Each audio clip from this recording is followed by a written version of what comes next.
Howdy, and welcome to Brandi's Book Stack. I'm sorry it's been quite a long while since I published a video again. Life has just kind of gotten in the way. My health has not been great the last few months, and job has been crazy, so what can I say? I'm doing the best that I can do, and that's all any of us can. So I am going to go ahead and go over the books that I read from January through March in this video. I did not get very much reading done during that time frame. I did read, but I just didn't get much read. So I will go over the books that I read during those months and let you know what I thought about them, and maybe you can use that to help you decide whether it's one you want to pick up or not. So without further ado, let's jump into the stacks. So first off is the P.G. Wodehouse classic, Joy in the Morning. Now, if you've watched my channel before, you know that I love P.G. Wodehouse. I think that it's a pretty amazing thing for someone to remain humorous over such a long period of time. Usually humor kind of goes in and out of fashion, but with Wodehouse, I can't help finding myself smile and giggle at some of his jokes.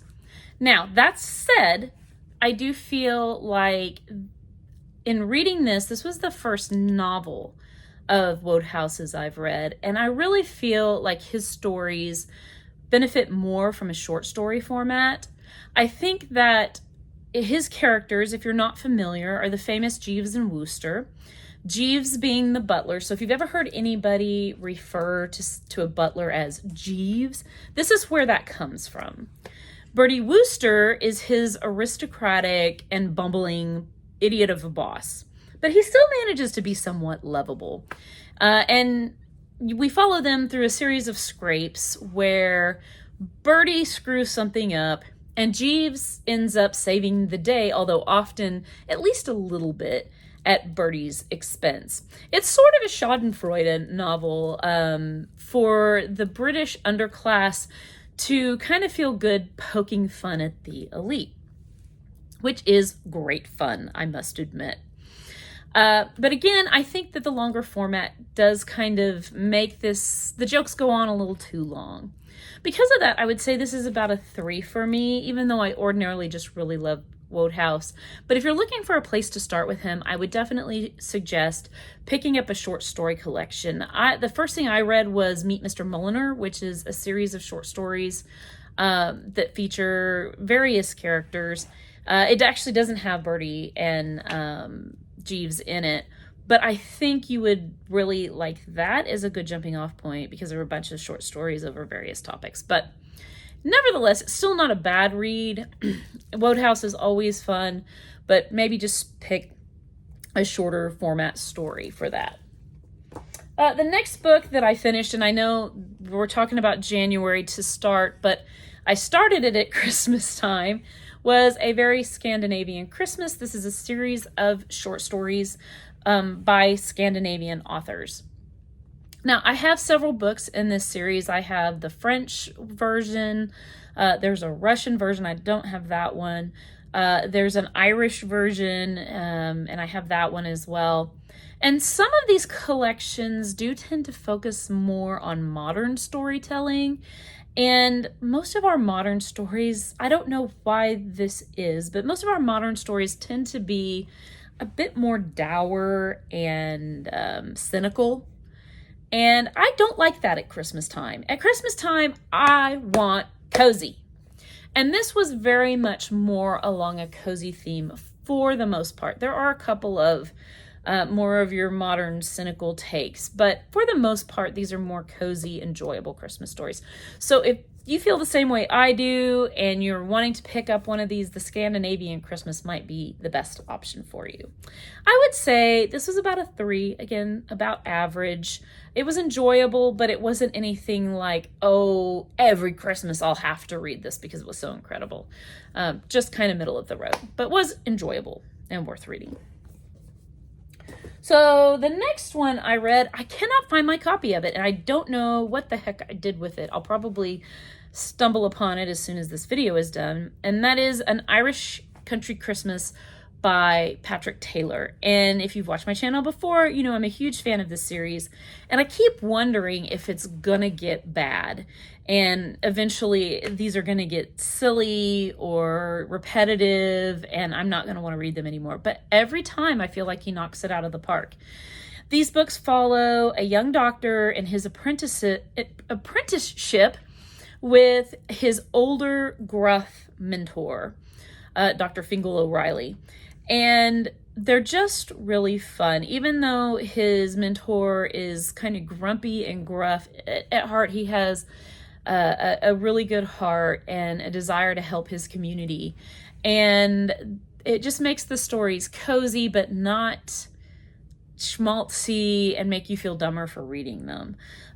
So it's a great series. If you ever get a chance to check it out, I would definitely do that. I do think it's a series that benefits by reading them in order. So I would start off with the first book in this series, An Irish Country Doctor. Definitely check it out if you like cozy fiction, particularly cozy fiction that doesn't give you a toothache. So next is the Thursday Murder Club by Richard Osman. This has been getting a lot of press. It's a fairly popular novel, and it is a murder mystery set up in a retirement home or a nursing home, however you want to call it. I think they call it a retirement village in this book. And I really wanted to like this. I loved the concept. The execution I felt was a little bit lacking. For one, I felt like it was a little too dour. And I'm not necessarily expecting, everybody to be knitting and drinking tea and, that sort of thing. But I did expect it to be a little bit more warm-hearted than it was, and a little less just cynical again and not fun. I want it to be fun. And I feel like this just wasn't as fun as I expected it to be.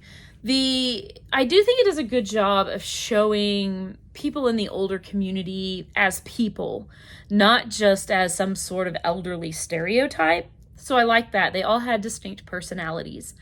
I didn't like the fact that one of the main characters is an elderly woman who they give shadowy governmental past, kind of implying she was some sort of spy or secret agent or something like that. And whenever they get to a point that they can't resolve something, it seems like they have this woman step in and use her special contacts to move things along. And it just felt sort of Deus Ex Machina, like, this would never happen. I'm not saying that a secret agent wouldn't end up in a nursing home at some point, but that's pretty unlikely. The actual mystery itself was okay. It doesn't have a great happy ending, just a warning to you if you want to read this, and happy endings are a prerequisite. At least I didn't find it particularly happy. And so, yeah, it was perfectly fine. I would say this is a 3. It wasn't awful to read or anything. It just didn't trip my trigger like I was hoping it was. So that's Richard Osman's The Thursday Murder Club. The next book I read, I had a friend of mine tell me about, and I told my husband, hey, I think I'd like to read that someday. So he got me like the first 5 volumes of it, and that is Lore Olympus. And this is a really charming graphic novel. It's a retelling of Persephone and Hades' love story, and it's just really, really sweet and cute. And the art is really pretty, if you can see that. And my understanding is it started out as a webcomic and then became published due to its popularity. So, and this is by Rachel Smythe, so you can see the name. I really enjoyed this. I haven't read the remaining volumes yet. I've just had so many things that I want to read, but I definitely intend to do that. And this is a great novel, great graphic novel. Definitely give it a shot. Sweet, cute. If you like that sort of thing, Lore Olympus is a good place for you. Next, and I feel like I have to kind of give a preface to this. anytime a member of the majority is going to say something negative about the, established African American canon, I feel like a little trepidatious about doing that. Please keep in mind that these are how I enjoyed this book. These are my feelings, not necessarily how I feel the book should be perceived in the public view at large. And I'm talking about Ralph Ellison's Invisible Man. I really, really wanted to love this book. For one, Ralph Ellison grew up in Oklahoma City, and I live in a suburb of Oklahoma City. We both briefly taught music at the same high school. And like I said, I really felt a connection and was hoping to love this. And I did for about the first half, maybe a little more of this book. I feel like for the first half, we follow a young man who is on the threshold of adulthood, who is trying to find his way and is going to college and, all the things that kids do, except of course, in his case, because he's Black, he faces, incredible barriers, discrimination, and not just from the white community, but from the Black community as well, because when everybody's clawing and competing for few spaces in, the world of education, in the world of the workforce, it tends to create that competitive environment. And I thought the first half of this was really beautifully done. Your heart really just goes out to the main character. He's very easy to identify with. But in the latter half of this book, I really feel it becomes more about the main character's desire to be somebody big and important. And that's just not something I relate to very well. I also felt like the book drug in several sections and was just slow paced. And I really like character-driven, plot-driven novels with a pretty quick pace. Ralph Ellison also uses what I would call highfalutin language in a lot of this book, and I don't think it helped his novel. I think if he had used more common speech in his writing, I think it would have been so much more powerful. And there are sections in this where he does.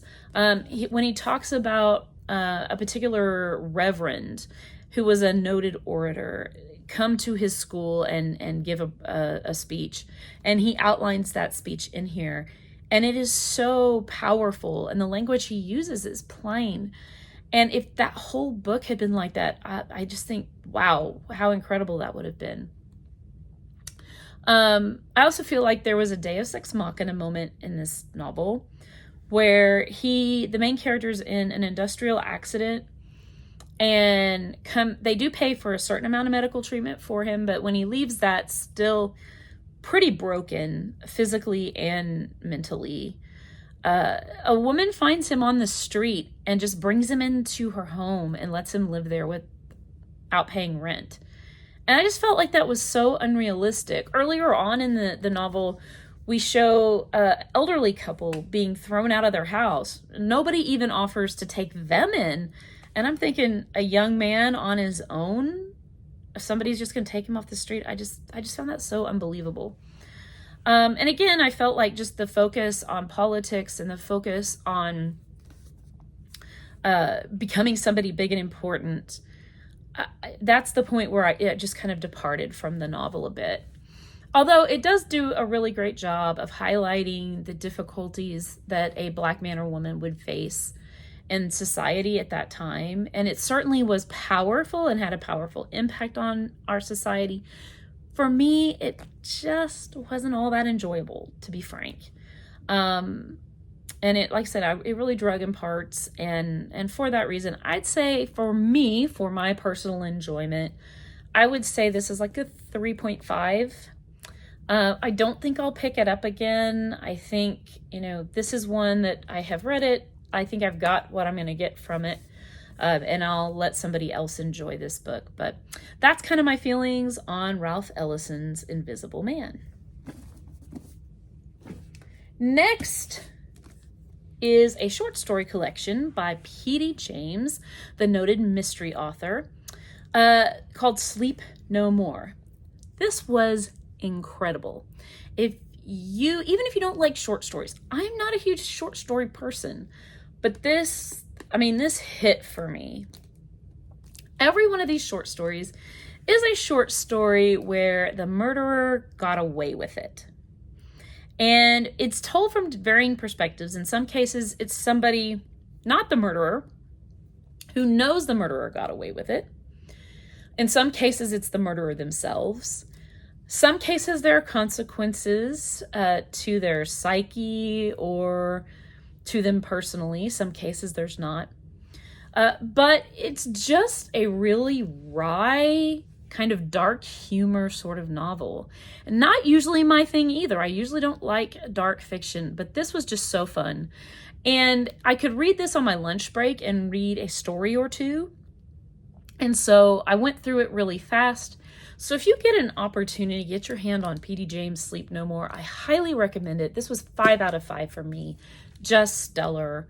Definitely should pick up a copy. So that is what I read in January through March. Hopefully you'll get some advice from this book as to whether these might be for you or not. I'll be back with a couple of other videos, one for what I read in June and one for what I read in July. And please make sure you take a chance to check out my upcoming Herkyed video as well. As always, thank you for watching. Bye.